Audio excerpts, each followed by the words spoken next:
புத்தகத்தினுடைய ஓவரால் பைபிளில் உள்ளதான ஒரு புத்தகத்தினுடைய ஓவரால் விஷயங்களை நாம் அப்படியே பார்க்க போகிறோம். எந்த புஸ்தகத்தை பற்றி பார்க்க போகிறோம்னா, ரூத் புஸ்தகத்தை பற்றி நாம் பார்க்க போகிறோம். இந்த ரூத் புஸ்தகத்தை பற்றி நிறைய விஷயங்கள் நிறைய பேர் எடுத்திருக்கிறாங்க. ஆழமான சத்தியங்கள்லாம் கொடுத்துருக்காங்க. இது ஒரு 4 அதிகாரம் தானா இருந்தாலும் ரொம்ப அற்புதமான ஒரு புஸ்தகம். ரொம்ப ஆவிக்குரிய சத்தியங்களை உள்ளடக்கினதான ஒரு புஸ்தகம். இதற்கு பின்பாக மறைமுகமாக நமக்கு தெரிய வேண்டிய நிறைய விஷயங்கள் இருக்குது. நாம் அந்த ரூத் புஸ்தகத்தை பற்றி தான் நம்ம இன்றைக்கி பார்க்க போகிறோம்.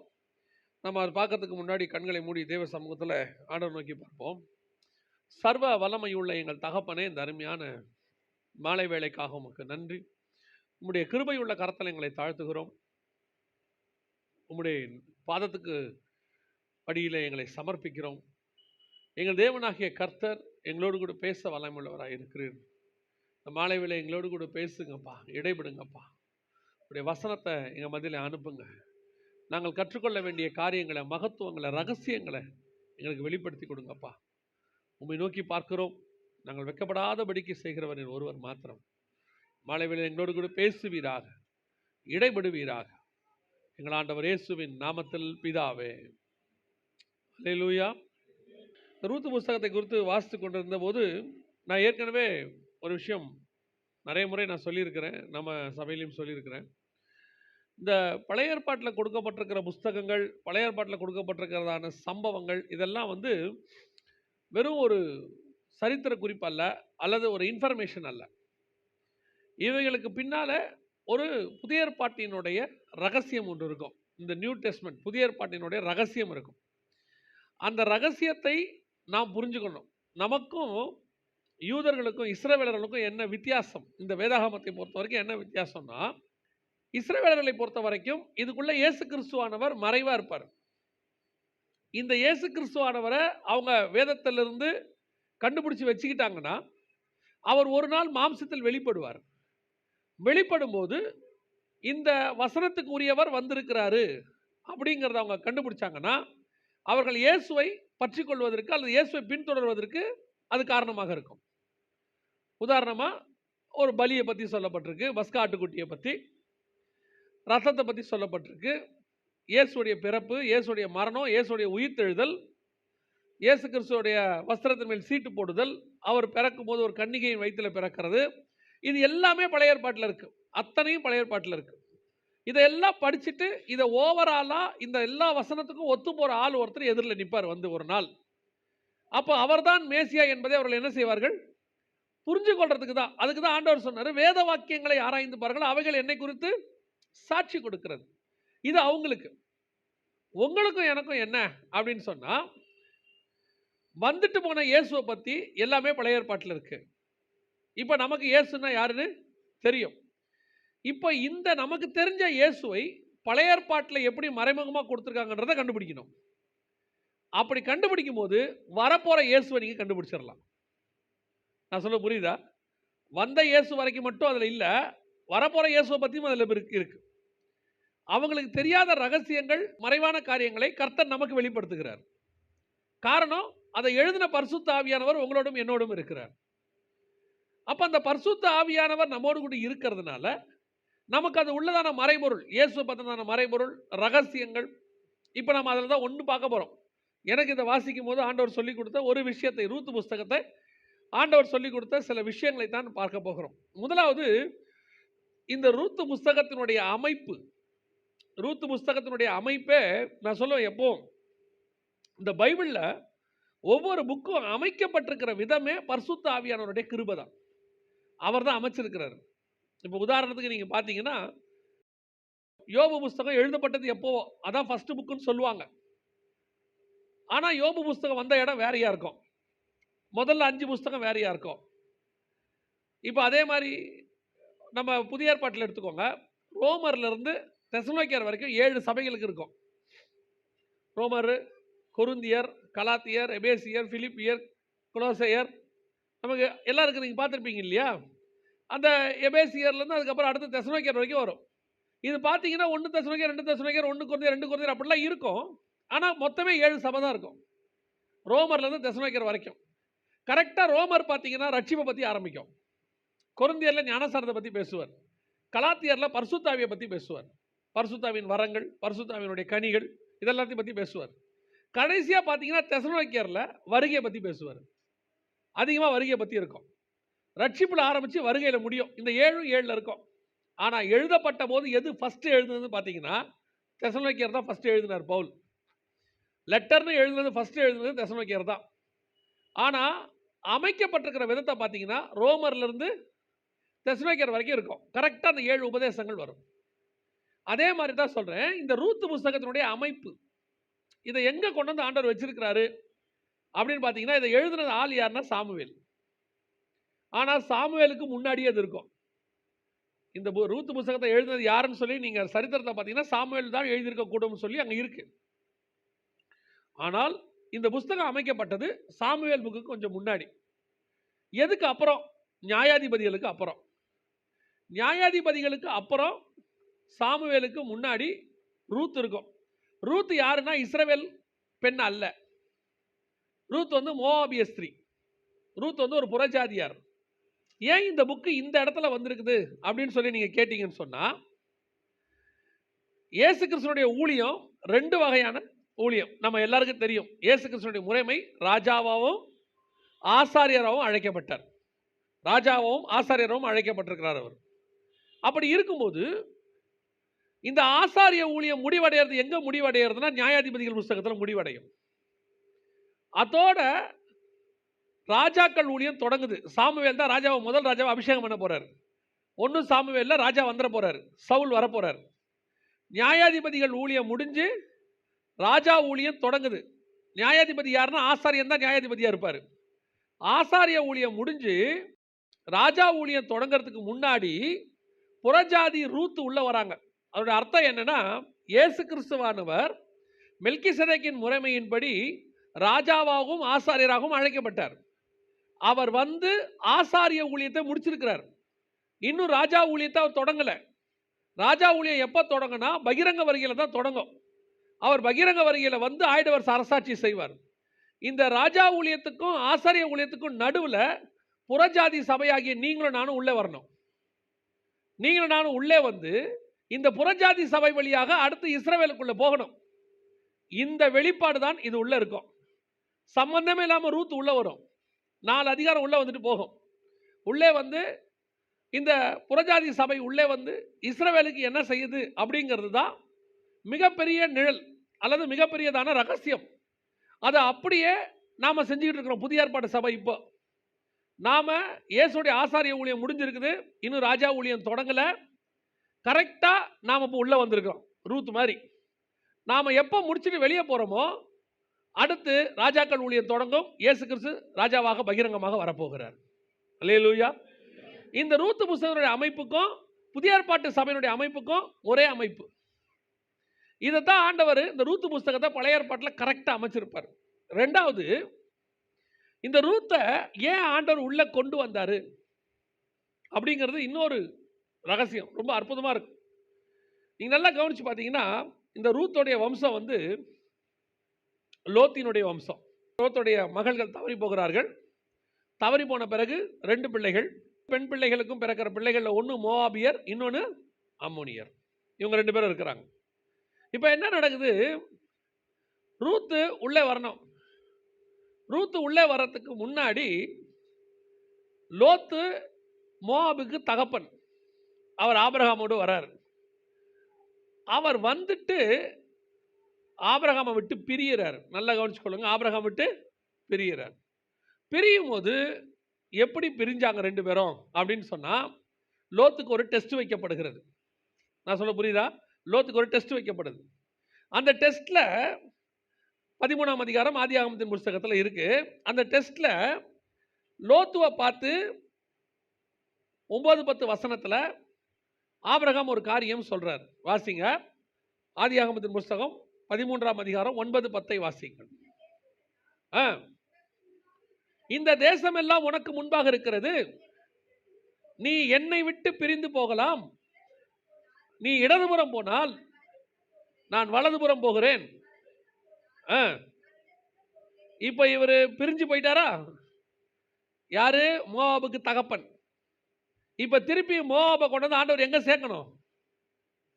இஸ்ரவேலோட சேர்க்கணும்.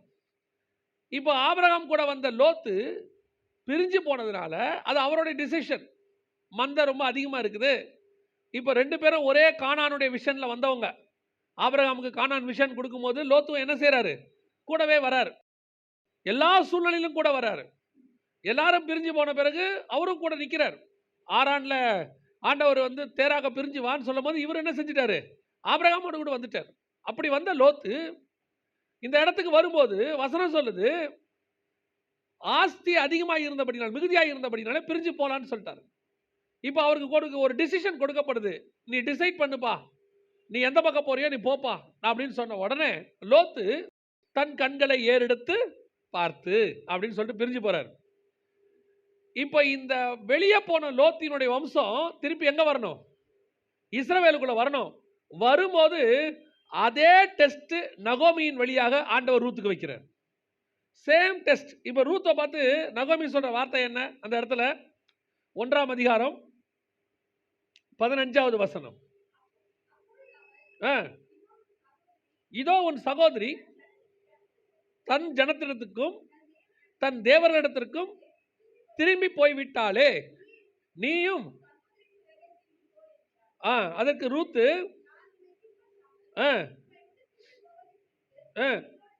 சேம் டெஸ்ட் பாருங்க, ஒரே டெஸ்ட். ஆபிரகாம் என்ன லோத்துக்கு வச்சாரோ கிட்டத்தட்ட 10 தலைமுறை கழிச்சு நடக்குது. 10 தலைமுறை கழிச்சு அதே டெஸ்ட் ரூத்துக்கு. கானானை விட்டு வெளியே போனாங்க. கானானை பிரவேசிக்கிறதுக்கு முன்னாடி இது நடக்குது. அந்த இடத்துல ஆபிரகாம் சொல்றாரு, நீ போறது இருந்தா போலாம் அப்படின்னு சொல்லி லாஸ்ட் வார்னிங். இப்போ அதை ஏற்றுக்கொண்ட லோத்து போய்விட்டார். அதே இடத்துல அதே மாதிரி கானானுக்குள்ள திருப்பி இந்த அம்மா போகுது, சொந்த ஊருக்கு போகுது. மோவாப்ல இருந்து நுழையறதுக்கு முன்னாடி ரூத்துக்கு அதே சேம் டெஸ்ட். நீ என்னை விட்டு பிரிந்து போகிறதா இருந்தால் போகலாம், உன் சகோதரி போய்விட்டாலே நீயும் போகலாம். அந்த டெஸ்ட்ல ரூத்து பாஸ் பண்ணிச்சு பாருங்க. அதை பற்றி நீ பேச வேண்டாம், நான் உண்மை பின்பற்றினது தான், அதில் மாற்று கருத்தும் இல்லை. இதுதான் ரூத்தோடைய சக்சஸ். ஆண்டவர் நம்மை திருப்பி சேர்த்துக் கொள்ளுகிறார். ஆண்டவர் நம்முடைய பாவத்தில் நம்மளை ஒதுக்கி வைக்கிறார். சில நேரங்களில் நமக்கு தண்டிக்கிறார், சில நேரங்களில் நம்மை கர்த்தர் கொஞ்சம் ஒதுக்கி வைக்கிறாரு, சில நேரங்களில் சிக்ஷிக்கிறாரு. எல்லாம் நடக்குது. ஆனால் திருப்பி சேர்த்து கொள்ள வேண்டும் என்று தான் கர்த்தர் விரும்புகிறார். இந்த மோவாபும் அம்மோனும் ஒரு ஒரு தவறான முறையில் பிறந்த பிள்ளைகள். இந்த 2 சந்ததியும் தவறான முறையில் வந்ததான ஒரு சந்ததி. அதில் மோவாபுடைய சந்ததியை சேர்த்துக்கிட்ட விதமும் அம்மோனுடைய சந்ததியை சேர்த்துக்கிட்ட விதமும் என்டையர்லி டிஃபரெண்ட். அம்மோன் சந்ததியை ஆண்டவர் சேர்த்துக்கிட்டாரு, மோவாபையும் சேர்த்துக்கிட்டாரு. இப்போ நம்ம மோவாபை பற்றி மட்டும் பார்ப்போமே, ஏன்னா நம்ம இன்னைக்கு ரூத் புஸ்தகத்தை பார்க்கறதுனால. இந்த மோவாபு சந்ததியை சேர்த்துக்கிறாரு. சேர்த்துக்கிறதுக்கு திருப்பி டெஸ்ட் வைக்கிறாரு. அதில் கூட ரொம்ப ஆச்சரியம் என்ன தெரியுமா? ஆண்டவர் சொல்வார், மோவாபியரை 10 தலைமுறை மட்டும் என்ன செய்யக்கூடாது? சேர்த்துக்கொள்ளக்கூடாதுன்னு சொல்வார். 10 தலைமுறை வரைக்கும் மோவாபை சேர்த்துக்கொள்ளக்கூடாது. நீங்கள் எடுத்து பாருங்க, ரூத்து உள்ளே வந்தது கரெக்டாக 10வது தலைமுறை. நீங்கள் எடுத்து பார்த்தீங்கன்னு சொன்னால் வசனத்தில் எடுத்து பாருங்க. இது நடக்கிறது ஆபிரகாமுக்கு அடுத்த ஜென்ரேஷனில் நடக்குது. ஈசாக்குடைய காலத்தில் தான் நடக்குது. கரெக்டாக கணக்கு பாருங்க. ஈசாக்கு நீங்கள் மத்திய 1:1 இருக்கு. ஈசாக்கு முதல், யாக்கோபு 2, யூதா 3, பாரேஸ் 4, எஸ்ரோம் 5, ஆராம் 6, அம்மினதாப் 7, நாகசோன் 8, சல்மோன் 9, போவாஸ் 10. போவாஸுக்கு மனைவியாக ரூத்து 10வது தலைமுறையில் உள்ள வருவாங்க. கரெக்டாக உள்ளே வந்து 11வது தலைமுறையை அவங்க பெற்றெடுப்பாங்க. ஆண்டவர் சொன்னபடி துல்லியமாக 10 தலைமுறை மட்டும் அவர்கள் வெளியே இருக்கணும். அப்படியே 100%. இன்னும் நீங்கள் கணக்கில் எடுத்துட்டீங்கன்னா ஆபிரகாம்லேருந்து 10 தலைமுறை, 11வது தலைமுறை ரூத்து உள்ள வருவாங்க. பக்காவாக இருக்கும். கர்த்தர் சொன்னபடி துல்லியமான ரூத்து புஸ்தகம். அருமையாக ரூத்தை கொண்டாந்தது. ஏதோ ரூத்து வந்து சடனாக உள்ள வந்த ஆள்லாம் கிடையாது. ப்ரீ பிளான்டு, கர்த்தருடைய ப்ரீ பிளான் திட்டம். கரெக்டாக 10 தலைமுறை முடியும் போது 11வது தலைமுறையில் அவங்க உள்ளே வருவார்கள். அதே நேரத்தில் 11 தலைமுறை ஆயிடுச்சுன்ட்டு ஆண்டவர் டெஸ்ட் வைக்காமல் உள்ளே கொண்டு வரல, டெஸ்ட் வச்சு கொண்டு வர்றாரு. எந்த டெஸ்ட்டில் லோத்து விழுந்தாரோ அதே டெஸ்ட் ரூத்துக்கு மீண்டும் வைக்கப்படுகிறது. அந்த டெஸ்ட்டில் ஜெயிச்சு அந்த அம்மா உள்ளே வருது. அல்லேலூயா. நம்ம இந்த ரூத்து புஸ்தகத்தை வெறும் 4 அதிகாரம் சாதாரணமாக பார்க்குறோம். இதுக்கு பின்னாடி நிறைய விஷயங்கள் இருக்குது. இதெல்லாம் வந்து ஓவராலா ரூத் புஸ்தகத்தை பத்தின தானே நம்ம வேத பாடமா நம்ம எடுக்கிறோம். அதனால தான் உங்களுக்கு இந்த ஓவரால் விஷயங்கள்லாம் சொல்றோம். இப்போ இந்த ரூத்து புறஜாதி சபைக்கான ஒரு அடையாளம். இவங்க உள்ளே வராங்க, புறஜாதி சபைக்கான ஒரு அடையாளம். இப்போ இஸ்ரவேல் கோத்திரத்தை பத்தி ஒரு ப்ராபசி யாக்கோபு சொல்வார், உங்களுக்கு ஞாபகம் இருக்கும்னு நினைக்கிறேன். 49ஆம் அதிகாரம் ஆதியாகமத்தின் புஸ்தகத்துல ஒவ்வொரு கோத்திரத்தை பத்தியும் ஒரு தீர்க்க தரிசனம் சொல்வார். அதுல யூதா கோத்திரத்தை பத்தி அவர் சொல்றதான வார்த்தையை கவனிங்க.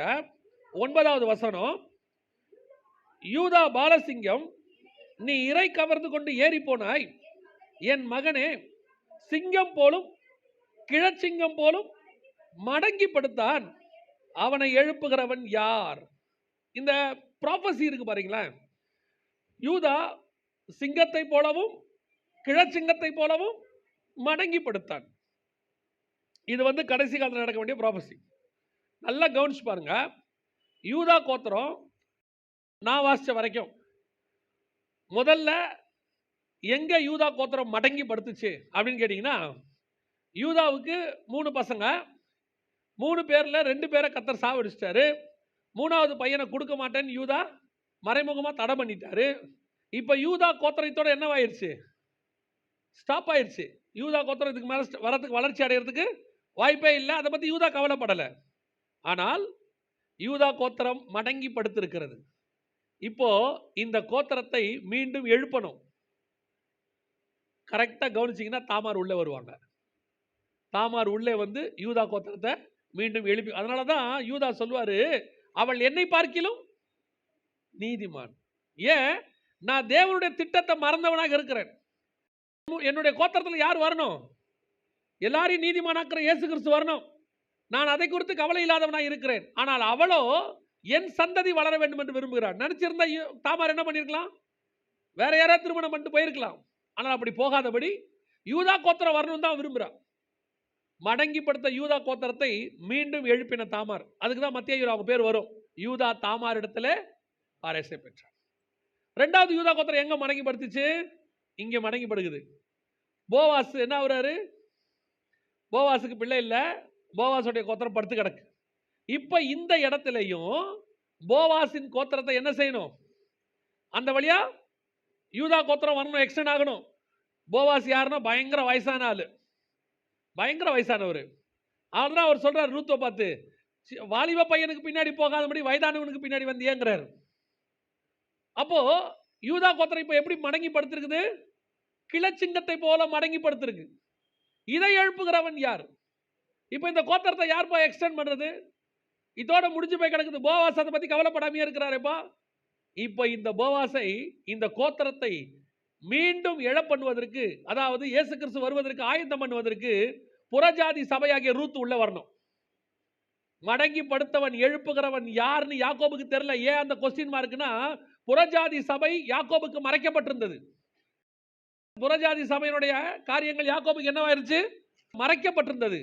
அந்த சபையினுடைய காலத்தை எழுப்புகிறவன் யார்? இப்படி ஒரு கோத்திரம் படுத்து கிடக்குது, இதை எழுப்புகிறது யார் அப்படின்னு சொல்லி யாக்கோபு அந்த தீர்க்க தரிசனம் எக்ஸ்டென்ஷன் தெரியாம கொஸ்டின் மார்க்கோட நிறுத்துறாரு.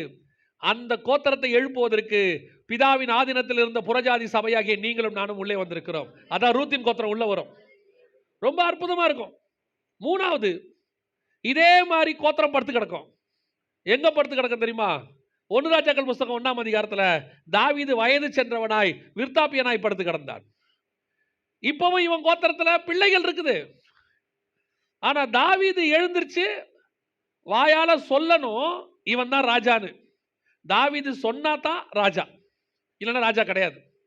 இல்லைன்னா அத்தோனியா ராஜாவாயிடுவான். தப்பான கோத்திரம் உள்ள வந்துடும். எந்த கோத்திரம் வர முடியாது? இயேசு அந்த கோத்திரத்தில் வர முடியாது. ஏன்னா ஆசாரியனும் ராஜாவும் தான் இருக்கணும். தாவீது ஆசாரியனும் ராஜாவாக இருந்தார். அவர் வந்து ஏபோத்தை தரித்து கொண்டு பலி செலுத்தினாரு, ராஜாவாகவும் இருந்தாரு. யாரு? தாவீது. அதுக்கப்புறம் வர சாலமோனும் பலி செலுத்துவாரு, ராஜாவாகவும் இருப்பார். இது ரெண்டும் மெல்கிசேதேக்கின் முறைமை. இந்த முறைமையில இயேசு கிறிஸ்து நீதியின் ராஜாவாகிய சாலமீன் ராஜாவாகிய மெல்கிசேதேக்கின் பைபிள் இருக்கு. சாலமீன் ராஜாவாகிய மெல்கிசேதேக். சாலமீன் ராஜானா நீதியின் ராஜா, மெல்கிசேதேக்னா சமாதானத்தின் ராஜா. நீதியின் ராஜா தாவீது, சமாதானத்தின் ராஜா சாலமோன். இது ரெண்டும் சேர்ந்தது தான் மெல்கிசேதேக்கின் முறைமை. தாவீது ராஜ்யபாரம், சாலமோன் தேவாலயம் கட்டுவார், ஆசாரியத்துவம். இது ரெண்டும் சேர்ந்துருக்கணும். புரியுதா? இது ரெண்டும் மிக்ஸ் ஆகிறது தான் மெல்கிசேதேக்கின் முறைமை. இப்போ கண்டிப்பா யார் தான் உள்ள வரணும்? சாலமோன் தான் வரணும்.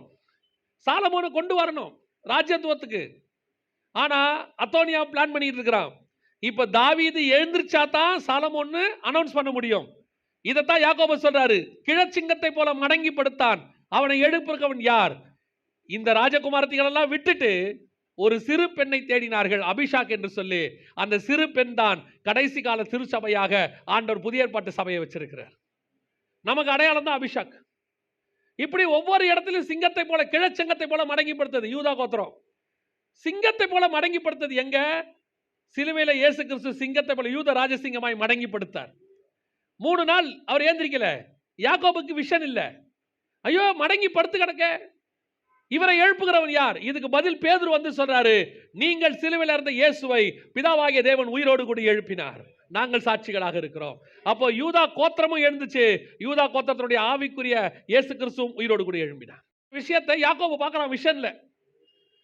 போவாஸ் கோத்திரத்தையும் பார்க்கறான், தாவீது கோத்திரத்தையும் பார்க்கறான், இயேசு கிறிஸ்துவையும் பார்க்கறான். ஆனா எழுந்திருக்கிறது மட்டும் அவனுக்கு தெரிய மாட்டேங்குது. ஏன்னா இது மூடி எழுப்புறது புறஜாதி. ஏன்னா புறஜாதி விஷன் யாக்கோபுக்கு இல்லை. அதனாலதான் கொஸ்டின் மார்க்கோட நிறுத்துறான். எழுப்புகிறவன் யார்? உங்களுக்கும் எனக்கும் தெரியும், அதை எழுப்புகிறது புறஜாதி திருச்சபை.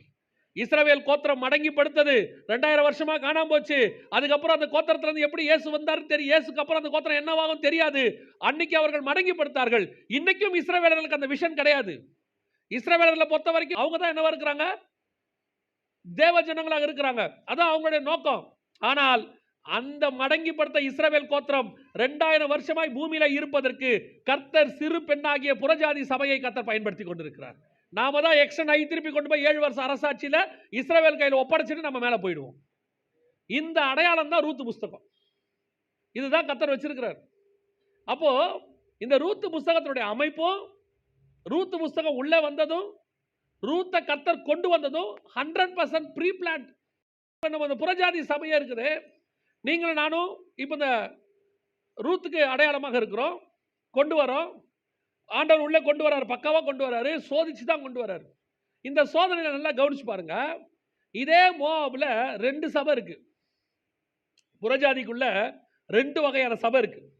எந்த சபை இயேசு கிறிஸ்துவோடைய வருகையில், அதாவது ரூத்தோடைய வம்சத்தில் தான் யார் வரணும்? இயேசு வரணும். அந்த வரப்போற இயேசு கிறிஸ்துவோடு கூட இணைகிற அந்த வாய்ப்பு 2 பேருக்கு கொடுக்கப்படுகிறது. எந்த 2 பேருக்கு? ஒன்று ஓர்பாலுக்கு கொடுக்கப்படுகிறது, இன்னொன்று ரூத்துக்கும் கொடுக்கப்படுகிறது. இந்த கடைசி காலத்தில் வரப்போற இயேசு கிறிஸ்துவோடு கூட இணைவதற்கு எல்லா சபைக்கும் வாய்ப்பு கொடுக்கப்படுகிறது.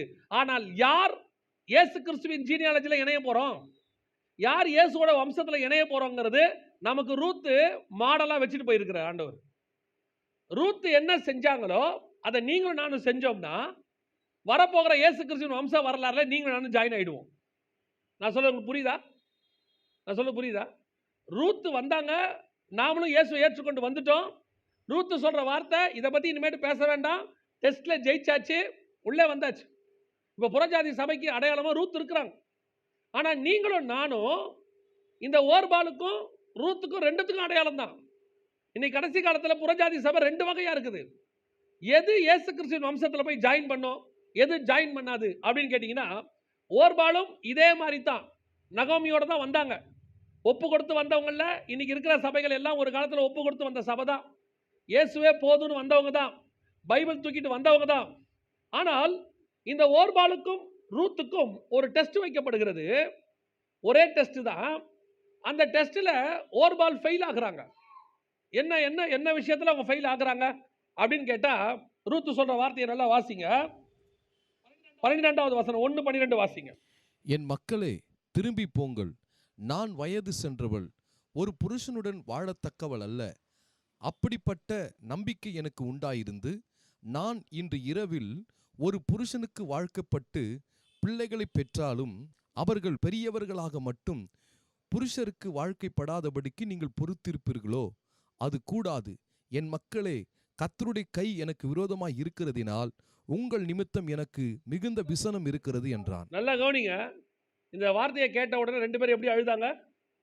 சத்தமிட்டு அழுதார்கள். அழுதது ரூத்தும் தான் அழுதாங்க, ஓர்பாலும் தான் அழுதாங்க, 2 பேரும் தான் அழுதாங்க. ஆனால் ஓர்பால் செய்தது என்ன? அப்பொழுது அவர்கள் சத்தமிட்டு அதிகமாக அழுதார்கள். ஓர்பால் தன் மாமியை முத்தமிட்டு போனால், ரூத்தோ அவளை விடாமல் பற்றி கொண்டாள். இப்போ ஓர்பாலுக்கு ஒரு காரியம் சொல்லப்படுது, ரூத்துக்கும் தான் சொல்லப்பட்டது. இந்த பாருங்கப்பா, என் கூட நீங்க இருக்கிறதா உலக பிரகாரமான எந்த சந்தோஷமும் உனக்கு கிடைக்க வாய்ப்பு இல்லை. தற்போதைக்கு அப்படி எதுவும் என்னால் உனக்கு கொடுக்க முடியாது. அப்படியே நான் கொடுக்கணும்னாலும் you want to be wait. நீங்கள் அவ்வளோ காலம் என்ன செய்ய முடியாது? பொறுத்திருக்க கூடாது. உங்களால் பொறுத்திருக்க முடியுமா? ஆகவே நீங்கள் திரும்பி போங்கள்.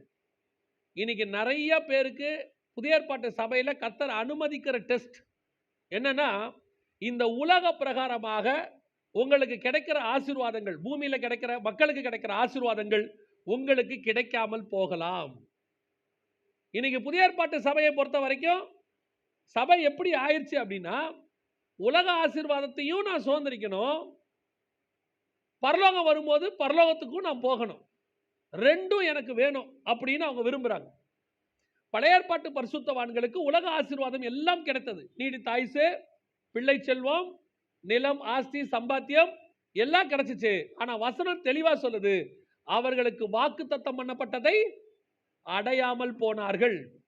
அவங்க அடையறதுக்காக என்ன செஞ்சாங்க அப்படின்னா, இவ்வளவும் இருந்துச்சு, ஆனால் அவர்களோ அதை அல்ல, அதிலும் மேன்மையான பரமதேசத்தையே நாடினார்கள். பார்வோன் குமாரத்தின் மகன் எனப்படுவதை வெறுத்து, இதெல்லாமே வேணாம், அதை நான் அடையணும் அப்படின்னு அவங்க வாலண்டியரா விட்டுட்டு வெயிட் பண்ணாங்களாம். அப்படி விட்டுட்டு வெயிட் பண்ணும்போது, அப்படி வெயிட் பண்ணவங்களுக்கே அது கிடைக்கல. அப்ப புதிய ஏற்பாட்டு சபைக்கு ஆண்டவர் கொடுக்கிறது என்ன? நீ அதை பெற்றுக்கொள்ள வேண்டுமானால் முதலில் இந்த உலகத்துல நார்மலா கிடைக்கிறதான எல்லாரும் அனுபவிக்கிற சந்தோஷங்கள் உனக்கு கிடைக்காமல் போகலாம். அதற்கு புதிய ஏற்பாட்டு சபை வழிவகை செய்யவில்லை. புதிய ஏற்பாட்டு சபை நீங்கள் இந்த பூமியில தேவன் வருகிற வரைக்கும் வாழ்றதுக்கு என்னவோ அதுதான் கொடுக்கும். இதை நான் எத்தனையோ தடவை திருப்பி திருப்பி சொல்றேன். புதிய ஏற்பாட்டு சபையை எப்படி மாற்றி வச்சிருக்கிறாங்கன்னா, பழைய ஏற்பாட்டு சபையில் இருக்கக்கூடிய அதே உலக ஆசீர்வாதம், ஐஸ்வர்யம், அதை பற்றி மட்டுமே பேசி உங்களை இந்த பூமிக்குரியவர்களாய் மாற்றி வச்சிருக்கிறாங்க. இந்த பூமியில வாழ்றதுக்கு தேவையா ஆண்டவர் கொடுப்பார், அதுல எந்த மாற்று கருத்தும் இல்லை. ஆனால் உங்களுடைய என்னுடைய நோக்கம் அது அல்ல, என்னுடைய சிந்தனை அதன் மேல இருக்க கூடாது. அப்பா, என்னால உனக்கு எந்த சந்தோஷமும் கொடுக்க முடியாது. நீ இருக்கிறியா? இயேசு கிறிஸ்து கூப்பிடும்போது என்ன சொல்லி கூப்பிட்டாரு? இயேசு அத்தனை பேரும் கூப்பிடும்போது என்ன சொல்லி கூப்பிட்டாரு? நீ வா, உனக்கு 4 போட் நிறைய மீன் தர அப்படின்னு சொன்னாரா? ஒவ்வொருத்தரும் கொடுக்கப்படும் போது அவர் என்ன சொல்லி கூப்பிடுறாருங்கிறத கவனிங்க. உங்களுக்கு வாங்க, இந்த 2 போட் நிறைய நீங்க ஆல்ரெடி மீன் வச்சிருக்கிறீங்க, நான் 4 போட் மீன் தரேன்னு சொல்லி கூப்பிட்டாரா? இல்ல இதை விட்டுட்டு வாங்க, நான் உங்களுக்கு வேற ஒன்று தரேன்னாரா? இதை விட்டுட்டு வாங்க, வேற தரேன். வலையை போட்டு பின்னிட்டு இருக்கிறவனை பார்த்து, இந்த பழைய வலையை விட்டுட்டு வா, புத்தம் புது பிராண்ட் நியூ வலை உனக்கு தரேன், நீ என்னை தேட ஆரம்பித்தால் உலகத்தில் இருக்கிற the best brand new net உனக்கு கிடைக்கும் அப்படி சொல்லி கூப்பிட்டாரா? இதை விட்டுட்டு வா, நம்ம வேற ஒரு வேலை பார்ப்போம்னு சொல்லி கூப்பிட்டாரா? இன்னைக்கு இயேசுநாதரை சபைக்கு தேடி வருவதற்கு நோக்கமே என்ன? இன்னைக்கு சபையும் என்ன போதிக்கிறது? நீ வா, இயேசுநாதர் உனக்கு அதை தருவார். இயேசுநாதர் உலகத்தில் நம்பர் 1 கோடீஸ்வரன் ஆக்குவார். இயேசுநாதர் உன்னை அப்படி. இவர்களுக்கு இன்னும் புதிய ஏற்பாட்டு சபையினுடைய அடிப்படை சத்தியம் தெரியவில்லை. திருப்பி சொல்ற கவனிங்க, புதிய ஏற்பாட்டினுடைய அடிப்படை சத்தியம் என்ன? என்னுடைய வாழ்வு மறுமைக்குரியது. அந்த மறுமை வாழ்வுக்கு போகிற நான் போகிற வரைக்கும் எனக்கு என்ன அடிப்படை வசதி தேவையோ அதை பரலோகம் எனக்கு இந்த பூமியில் பார்த்துக்கொள்ளும். அதுல எந்த குறையும் எனக்கு பரலோகம் என்ன செய்யாது? வைக்காது. I will be satisfied. ஆனால் நான் லக்ஸூரியஸாக வாழ்வதற்கு அழைக்கப்படவில்லை, நான் பூமியை சுதந்திரிப்பதற்கு அழைக்கப்படவில்லை. இப்போ அதை தான் ஓர்பாலுக்கும் ரூத்துக்கும் இவங்க சொல்றாங்க, என் கூட வந்தீனா ஏதோ சாப்பாடுலாம் கிடைக்கும், வாய்ப்பு இருக்கு, ஆனா சந்தோஷம் கிடைக்குமான்னு எனக்கு தெரியாது. உன்னை கொண்டு போய் இந்த பூமிக்குரியதான ஒரு கணவன் மனைவி சந்தோஷத்துல வாழ வைக்க முடியுமான்னு எனக்கு தெரியாது. நம்பர் 2, அதுக்கும் ஒரு வேலை கிடைக்கணும்னாலும் யூ மஸ்ட் வெயிட். அதுக்கு நீ பொறுத்திருக்கிற காலம் ஒன்று இருக்கிறது. உன்னால் பொறுத்திருக்க முடியுமா? ஓர்பாலால முடியல. நிறைய பேர் ஏன் பின்மாற்றம் அடைகிறாங்க தெரியுமா? அவர்கள் ஒரு நோக்கத்துக்காக தேவனை தேடுகிறவர்கள்.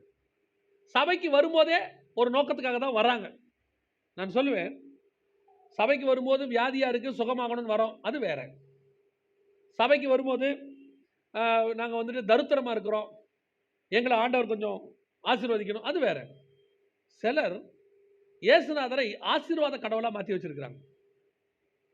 Blessing God. இயேசுநாதர் ஆசீர்வாத கடவுளா இல்லையா? இயேசுநாதர் பூரண ஆசீர்வாத கடவுள். ஆனால் இங்கே அல்ல, மேலான ஆசீர்வாதங்களையே நாடுங்க. அப்ப இங்க ஒண்ணும் கிடைக்காதா? நிறைய பேர் என்ன சொல்றாங்க, நம்மை ஐஸ்வர்யனாக்கும்படி அவர் தரித்திரரானார். அப்ப நம்மளை ஐஸ்வர்யனாக்கும்படி தரித்திரரானார்னா, இயேசுக்கு அப்புறம் 12 அப்போஸ்தலருக்கு அப்புறம் வந்த பவுல் என்னவா மாறி இருக்கணும்? பிலிப்பு, அதுக்கப்புறம் வந்ததான திமோத்தியு, தீத்து, இவங்களாம் யங்ஸ்டர்ஸ். இவங்களாம் வரும்போது பவுல்கிட்ட என்ன கேட்டிருக்கணும்? பவுலே, இப்படி எழுதியிருக்கிறீர், நம்மை ஐஸ்வர்யனாக்கும்படி தரித்திரரானார், ஒண்ணு வேணாயா, ஒரு ஆளுக்கு 2 போட்டை வாங்கி கொடுங்க, பொழைச்சுக்கிறோம், சொல்லிருக்கலாமா? சொல்லக்கூடாதா? அப்ப இந்த ஐஸ்வர்யம் என்பது எதை குறிக்கிறது? இன்னும் அவங்க மைண்ட் எந்த ஐஸ்வர்யத்தை தான் யோசிக்குது? இந்த கீழான ஐஸ்வர்யத்தை. இதைத்தான் உலகத்தாரும் யோசிக்கிறான், இதைத்தான் உலக பணக்காரர்கள் எல்லாம் யோசிக்கிறாங்க, அதைத்தான் நீங்களும் யோசிக்கிறீங்க. அப்போ உங்களுக்கு கொடுக்கப்பட்ட மேன்மையான ஆசீர்வாதமும் அவங்களுக்கு கிடைக்கப்பட்ட, அவங்களுக்கு சொல்ல அவங்களா தேடிக்கிற ஆசீர்வாதமும் ஒண்ணுதான். அப்ப அவங்க கஷ்டப்பட்டு தேடுற ஆசீர்வாதத்தை நீங்க தேவன் மூலமா பெற விரும்புறீங்க, அவ்வளவுதானா? இதுல எந்த டிஃபரன்ஸும் இல்லையா?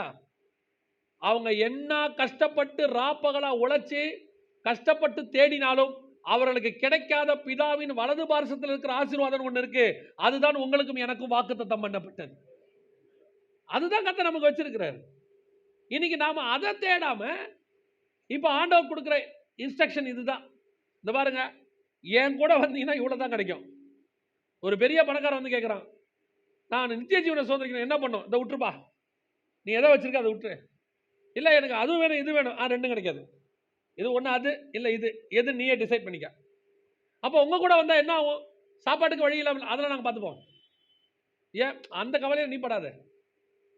நான் என்ன பண்ணணும்? சிலுவை தூக்கிட்டு வா. நான் வீட்டில் மிகுந்த ஆஸ்தி உள்ளவன், நான் ஏன் பெட்டியை கூட நான் தூக்க மாட்டேன், யாரா தூக்கிட்டு வந்தா வைப்பாங்க. நான் சாப்பிட்டா கை துடைக்கிறதுக்கு யாராவது துண்டு கொடுப்பாங்க. நான் வெளியே புறப்படும் போது யாராவது கொண்டு வந்து செருப்பு போடுவாங்க. நான் என்ன செய்யணும்? அதெல்லாம் விட்டுட்டு தான் சிலுவை தூக்கிட்டு வாங்க. இப்போ டிசைட் நீ பண்ணிக்கோ, நித்திய ஜீவனா உலக ஆசீர்வாதம். இல்ல அப்ப நித்திய ஜீவனுக்கு இதுதான் வழியா, வேற வழியா இல்லையா? வேற வழியா இல்ல. அது எப்படிங்க இவ்வளவு பணத்தை விட்டுட்டு உங்க பின்னாடி வருது? நான் பரலோகத்தையே விட்டுட்டு வந்திருக்கேன்டா உனக்காக. சர்வ வல்லமையுள்ள தேவனுடைய செல்ல பிள்ளையாக உருவாக்கப்பட்ட நான், அண்ட சராசரங்களுக்கு மேலாக, தூதர்களுக்கு மேலாக நாமத்தை கொடுத்து அவருடைய வலது பார்சத்தில் உட்கார்ந்திருந்த நான், ஒரே பேரான குமாரனாகிய நான், எல்லாத்தையும் விட்டுட்டு ஒரு கேவலமான ஒரு பாவியை போல உன் முன்பாக அடி வாங்கி கொண்டு நிக்கிறேன்னு, நானே எல்லாத்தையும் விட்டு வரும்போது நீ வச்சிருக்கிறது என்ன வச்சிருக்கிற சொல்லு? கொஞ்சம் எடுத்து அலசி பார்த்தோம்னா கடன் தான் இருக்கு, எல்லாம் லோன்ல இருக்கு. அதை விட்டுட்டு வரத்துக்கு மனசு இல்லை. ஆண்டவர்கிட்ட வந்தா என்ன கிடைக்கும்? சிலுவை கிடைக்கும், மரணம் கிடைக்கும். அப்புறம் எதுக்கு உங்ககிட்ட வரணும்? இதெல்லாம் இல்லாம பரலோகத்துக்கு போக முடியாது. இதெல்லாம் வச்சிருக்கிறவன் பரலோகத்துக்கு போவானான்னு தெரியாது. ஏன்னா அவங்ககிட்ட இயேசு இல்லை. இயேசு இருக்கிறவங்ககிட்ட இது இருக்காது, ஆனா பரலோகத்துக்கான நிச்சயம் இருக்கும் கன்ஃபார்மா. இப்போ என்ன நடக்குது? ஓர்பாலுக்கு திருப்பி அந்தம்மா ரிவர்ஸ் கியர் போடுது. இல்லை உங்க கூட வந்தா இங்கே தான் மோவாபில் கொஞ்சம் பஞ்சம் வந்துருச்சு, வீட்டுக்காரரும் இல்லை, அங்கே போனால் கொஞ்சம் நல்லா இருக்கும்னு சொல்கிறாங்க, உங்கள் கூட வந்தால் ஆசீர்வாதமாக இருக்கலாமா? நிறைய பேர் அப்படி நினைக்கிறான். இப்போ நம்மளை பார்க்குறாங்களா? நம்மளெல்லாம் பார்க்குறாங்களா? நம்மளை பார்த்தா யாராவது கடன் கொடுப்பானா? நமக்கு நம்மளை பார்த்தா யாராவது நமக்கு கடன் கொடுப்பானா? நம்ம போய் அப்படி இறங்கி, ஏன்னா நல்லதோ கெட்டதோ நல்லா ஒயிட் ஷர்ட் போட்டு நீட்டாக க்ளீனாக அயர்ன் பண்ணி இன் பண்ணி பக்காவாக போய் ஒரு வண்டியில் இறங்குறோமா? ஒரு பைக்கோ நல்லா நீட்டாக போய் இறங்குறோமா? இறங்கின உடனே நம்மளை பார்த்த உடனே அவன் என்ன நினைக்கிறான்னா, நல்லா காசு வருது இந்த ஆளுக்கு. பார்த்த உடனே சொல்கிற ஃபஸ்ட்டு வார்த்தை, அது இன்னொன்று கற்று வச்சுருக்கானுங்க, வெளிநாட்டுல இருந்து நல்லா வருது. வெளிநாட்டுல இருந்து இப்ப ஆளே வர முடியல. நம்மளை பார்க்கும்போது அப்படி ஆண்டவர் எப்படி வச்சிருக்கிறாரு, கிராண்டா வச்சிருக்கிறாரு. நம்மளை பார்த்தா அப்படித்தான் இருக்கு நிலைமை. ஆனா உள்ள ஒண்ணும் இல்ல. ஆனால் சந்தோஷமா இருக்கும், நிம்மதியா வச்சிருக்கோம். ஆனா உள்ள வந்தா இவனுக்கு எவ்வளவு சந்தோஷமா இருக்காங்க. அதான் நான் சொல்லுவேன், இந்த பணத்தாலும் இந்த உலகத்தாலும் இந்த மனிதர்களாலும் யாராலும் கொடுக்க முடியாத சந்தோஷத்தையும் சமாதானத்தையும் நம்முடைய ஆண்டவர் நம்முடைய இருதயத்துக்குள்ள கொடுத்து வச்சிருக்காரு. அதெல்லாம் தானா வரும். ஓர்பால் நினைச்சுக்கிட்டாங்க, எங்க ரூத்து கூட நம்ம நகோமி கூட போனா, நகோமி நம்மளை கூட்டு போய் என்ன பண்ணிடுவாங்க, நம்ம ஊர்ல தான் நம்ம பசங்க எவனும் சரியில்லை, அங்க போய் அந்த அம்மா என்ன பண்ணும், நல்ல ஒரு ஆளை பார்த்து கல்யாணம் பண்ணி வைக்கும்னு நினைச்சுக்கிட்டாங்க. ஆனா நகோமிக்கு தான் தெரியும், அவனுங்க வெளியூர்காரனை கல்யாணம் பண்ண மாட்டான். இஸ்ரவேல் யாரை கல்யாணம் பண்ண மாட்டான், புறஜாதியாரை கல்யாணம் பண்ண மாட்டான். ஏன்னு சொன்னா, நீங்க நெகேமியா 13:1 எஸ்ராவின் புஸ்தகத்துல நீங்க வாசிச்சு பாருங்க. எஸ்ரா 9:1 நெகேமியா 13:1 புறஜாதியோட கலக்கிறது வந்து அவங்களுக்கு பயங்கரமான அருவருப்பு, யாரையும் சேர்க்கக்கூடாதுன்னு இருக்கு. நகோமிக்கு இதெல்லாம் தெரியும். அதனால தான் நம்ம சொல்லுது, நீ என்ன செஞ்சிரு, போயிடு. ஒரு கூட்டம் உலக ஆசீர்வாதம் கிடைக்காவிட்டால் இயேசு விட்டு பின்வாங்கி போகிற கூட்டம் ஒன்று இருக்கு. ஆனா ஒரு கூட்டம் தான் இயேசுடைய வருகையில் பிரவேசிக்கும், இயேசுடைய வம்சத்துல வரும். எந்த கூட்டம் தெரியுமா? அந்த வசனம் சொல்லுது, வாசிங்க பார்ப்போம். ரூத்தை பத்தி என்ன வசனம் சொல்லுது? 16வது வசனம் வாசிங்க. அதற்கு ரூத்து, நான் உம்மை பின்பற்றாமல் உம்மை விட்டு திரும்பி போவதை குறித்து என்னோடு கூட பேச வேண்டாம். நீர் போகும் இடத்திற்கு நானும் வருவேன்.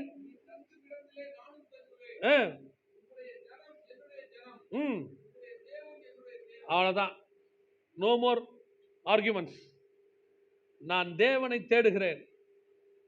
இனி எனக்கு எல்லாமே ஆண்டவராக இயேசு கிறிஸ்து ஒருவர் மட்டுமே. ஆசீர்வாதம் கிடைச்சாலும் சரி, கிடைக்காவிட்டாலும் சரி. நான் நிறைய பேரை பார்த்து பயப்படுவேன். யாரை பார்த்து தெரியுங்களா?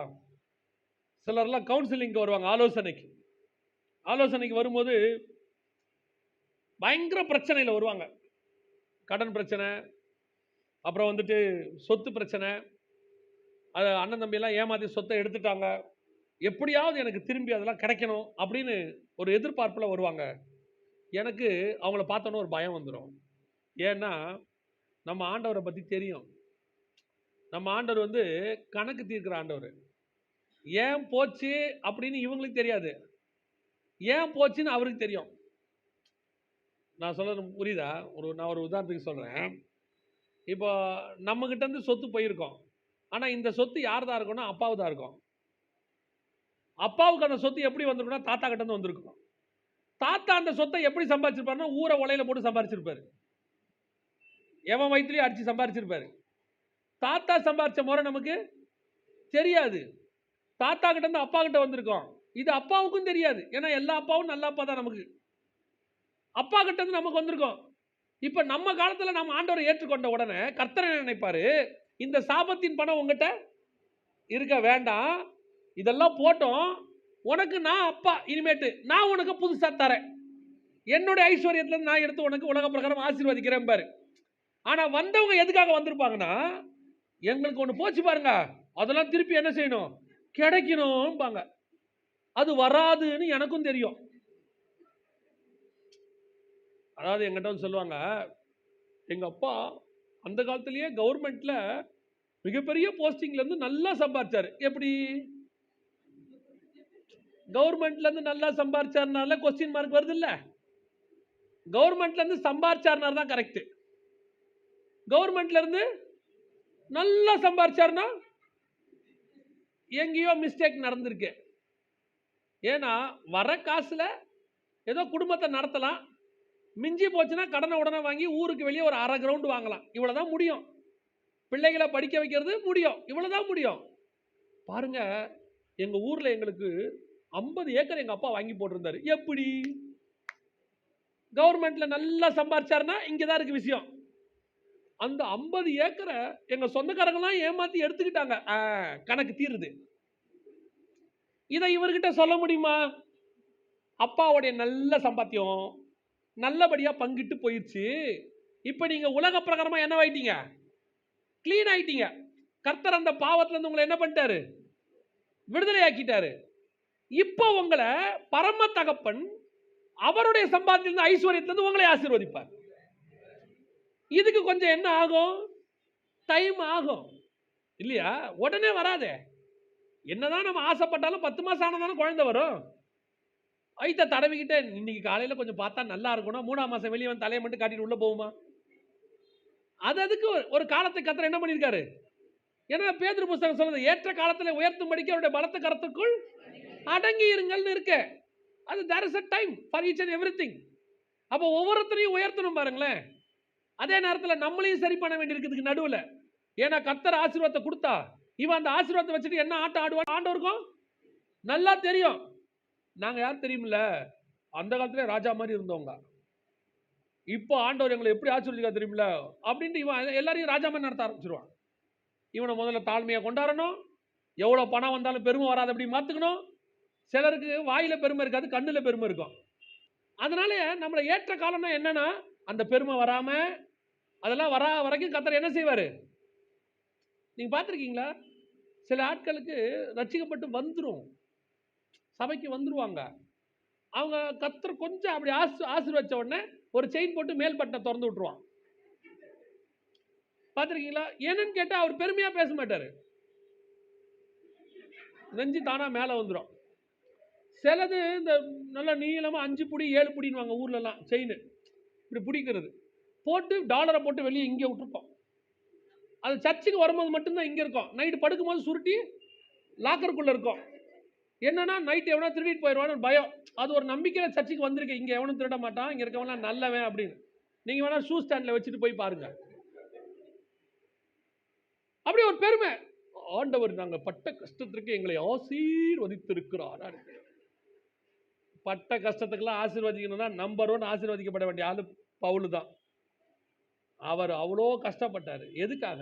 இந்த இம்மைக்குரிய ஆசீர்வாதத்துக்காக அல்ல, மகிமைக்குரிய ஆசீர்வாதத்துக்காக. இன்னைக்கு நம்ம என்ன விரும்புகிறோம்? எப்படியாவது நம்ம ஆண்டவர்கிட்ட வந்து உயர்த்தப்படணும். உங்களுக்கு கொடுக்க வேண்டிய ஆசீர்வாதங்களை மறைத்து வைக்கிற தேவன் அவர் அல்ல. உங்களை ஆசீர்வதிக்க கூடாதுன்னு நினைக்கிறவரும் அவர் அல்ல. நம்மளை கொண்டு போய் நடுத்தரில் நிறுத்தணும்னு நினைக்கிற ஆண்டவரும் அல்ல. நாம கடைசி வரைக்கும் நல்லா இருக்கிறதுக்கு என்ன தேவையோ அதை கொடுக்கிறதான தேவன் அவர். இதை கொடுத்தா நீ கடைசி வரைக்கும் நல்லா இருப்பேன்னா அதை கொடுப்பார் ஆண்டவர். இதை கொடுத்தா நீ எங்கே விழுந்து போவான்னு அவருக்கு பயம் இருக்குதோ அதை அவர் தரமாட்டார். அவ்வளோதான். நம்ம என்ன நினைக்கிறோன்னா எல்லாம் வேணும், பார்க்கறதெல்லாம் வேணும், அத்தனையும் நமக்கு வேணும். அதில் வர இவங்க சொல்லிக்கிறாங்க, நான் பட்ட பாடுகளுக்கு ஒன்றும் இல்லை. நாம் பட்டதெல்லாம் பாடே கிடையாது. நான்லாம் அடிக்கடி சொல்வேன், நம்ம பட்ட பாடுன்னும் போது அப்போஸ்தலர் நடபடிகள் படிக்கணும். பட்டணங்கள் தோறும் அடிக்கப்பட்டார்கள், செத்தவன் நினைத்து விட்டு விட்டார்கள், அதுக்கு பிறகு எழுந்திரிச்சு அவன் பிரசங்கித்தான், 3 முறை அவங்க அடி வாங்கினான், அப்புறம் வந்து கடலில் 14 நாள் கடந்தான். இதெல்லாம் படிக்கும்போது தெரியும் நம்ம பட்டது ஒன்றுமே இல்லை, ஏதோ கர்த்தர் கிருபையா நம்மளை ஓட்டிகிட்டு இருக்கிறாரு. இப்போ இந்த அம்மா நகோமி கிட்ட நினைக்கிறாங்க, யார்? ஓர்பால், எப்படியாவது இந்த அம்மா கூட போனால் நம்ம நல்லா இருக்கலான்னு. ஆனால் ரூத்து சொல்லிட்டாங்க, உன் கூட வந்தால் ஒன்றும் கிடைக்காதுன்னு எனக்கு தெரியும். ஏன்னா நீ யாரு? நகோமி எப்படிப்பட்ட ஆளு? நகோமி எப்படிப்பட்ட ஆளு? 1ஆம் அதிகாரம் 1ஆம் வசனம் வாசிங்க பார்ப்போம். நியாயாதிபதிகள் நியாயம் விசாரித்து வரும் நாட்களில் தேசத்திலே பஞ்சம் உண்டாயிற்று. அப்பொழுது யூதாயில் உள்ள பெத்லெகேம் ஊரானாகிய ஒரு மனுஷன் தன் மனைவியோடு 2 குமாரர்களோடு கூட மோவாப் தேசத்திலே போய் சஞ்சரித்தான். இப்போ இவங்க என்ன எதுக்கு வந்தாங்க? சொந்த தேசத்துல பஞ்சம்னு சொல்லி மோவாபுக்கு வந்துட்டாங்க. இப்போ இந்த அம்மா எதுக்கு இப்போ திரும்பி போறாங்க? வாசிங்க, அதையும் வாசிங்க. கர்த்தர் தம்முடைய ஜனங்களை சந்தித்து அவர்களுக்கு ஆகாரம் அருளினார் என்று அவள் மோவாப் தேசத்தில் கேள்விப்பட்டு தன் மருமக்களோடு கூட மோவாப் தேசத்திலிருந்து திரும்பும்படி எழுந்து. நகோமியா எப்படிப்பட்ட ஆள் தெரியுமில்ல? எங்க துட்டு கிடைக்குதோ, எங்க நல்லா இருக்குதோ அங்க போறாள். இங்க பஞ்சம்னா இங்க இருந்து புறப்பட்டு அங்க போயிடும், அங்க பஞ்சம்னா அங்க இருந்து புறப்பட்டு இங்க வந்துடும். இந்த கேஸ் கடைசி வரைக்கும் உருப்படாது தெரியுமா உங்களுக்கு? இந்த தேசத்துல பஞ்சம் வந்தா நல்லா தெரிஞ்சுக்கொள்ளுங்க, ஆண்டவருடைய தேசத்துல ஆண்டவர் கூட இருக்கும்போது நமக்கு ஒரு கஷ்டம் வந்தா அந்த கஷ்டம் ஆண்டவருக்கு தெரியும். அந்த கஷ்டத்துக்கு நடுவில் நீ உண்மை உள்ளவளா இருந்தால் அந்த கஷ்டத்துக்கு நடுவிலையும் கர்த்தர் உன்னை ஆசீர்வதிக்க வல்லமையுள்ளவராய் இருக்கிறார்.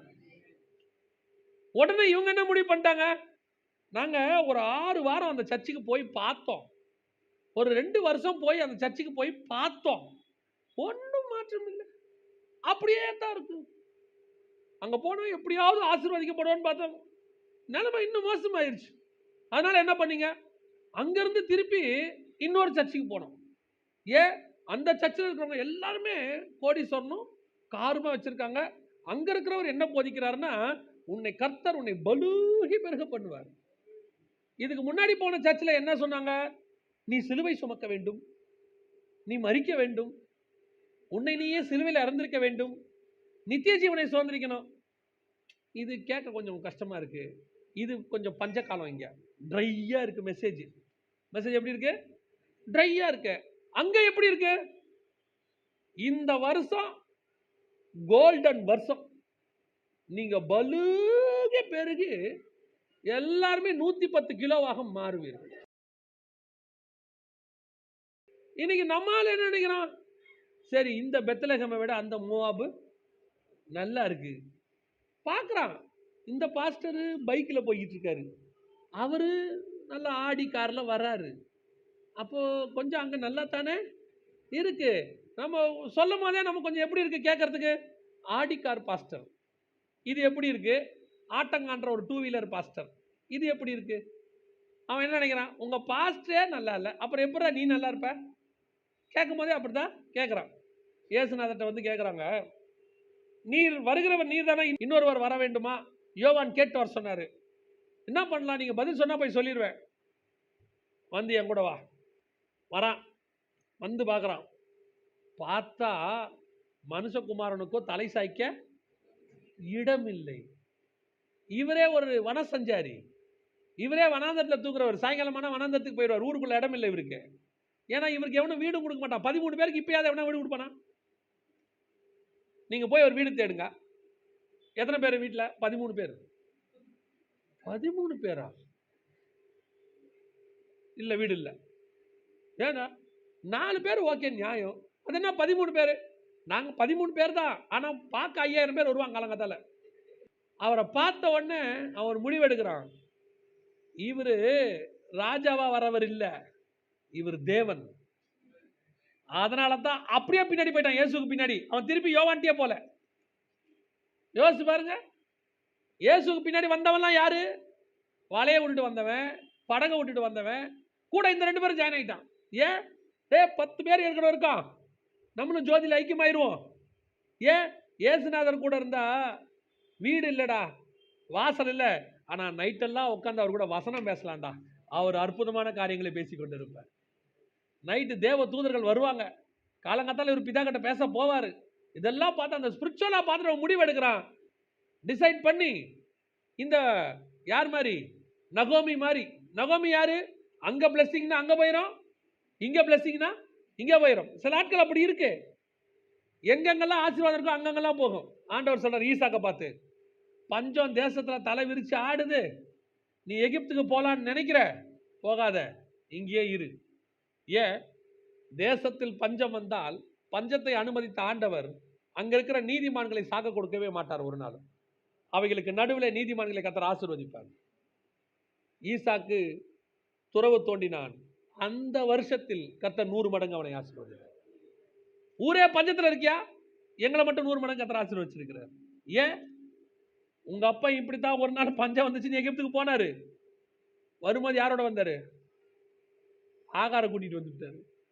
எகிப்துல வரும்போது யார் வந்தது, ஆகார் வந்தது. நீ போகாத, நீ இங்கே இரு. நகோமி எப்படிப்பட்ட ஆளு, பிரச்சனைனா அங்க, அங்க பிரச்சனை இங்க. அதான் நான் சொல்லுவேன், கர்த்தர் எங்க சொல்றாரோ அங்க இருங்க.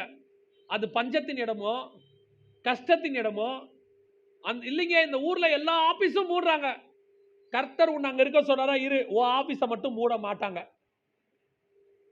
எல்லாருக்கும் சம்பளம் கட் பண்றாங்க, கர்த்தர் சொல்றாரா அங்கே இரு, ஓ சம்பளத்தை மட்டும் கட் பண்ண மாட்டாங்க. ஏன், கர்த்தர் சொல்லி நீ அங்க இருந்தால் ஆசீர்வாதம், அவ்வளவுதான். நகோமி மாதிரி முடிவெடுக்க கூடாது. அங்க அப்பம் கிடைக்குது, இங்க அப்பம் கிடைக்குது. இங்க சவுதி அரேபியாவை விட ஆஸ்திரேலியால நல்லா இருக்குதாமா. உடனே ஆஸ்திரேலியா போறதுக்கு ஏதாவது வாய்ப்பு கிடைக்குமா, சிலர் கேட்குறாங்க வேலைக்கு, இங்கே யூகே விட அமெரிக்கா பரவாயில்ல, அங்கே போகலாமா? நீ போ, திரும்பி வரும்போது ஒன்றும் இல்லாமல் தான் வருவேன். அமெரிக்காவிலிருந்து வெறுங்கையை வந்தவனும் இருக்கிறான், அதே இந்தியாவில் வச்சு கர்த்தர் ஆசீர்வதிக்கப்பட்டவங்களும் இருக்கிறாங்க. நிறைய பேர் முடிவு எடுக்கிறாங்க, இங்கே போகலாமா அங்கே போகலாமான்னு. நகோமியா அப்படிப்பட்ட ஆளு. ஓர்பால் அவகிட்ட எதிர்பார்க்குறான், நம்ம மாமி கூட போனால் நல்லா இருக்குமா? மாமி தெளிவாக சொல்லிடுச்சு, ஒன்றும் கிடைக்காது.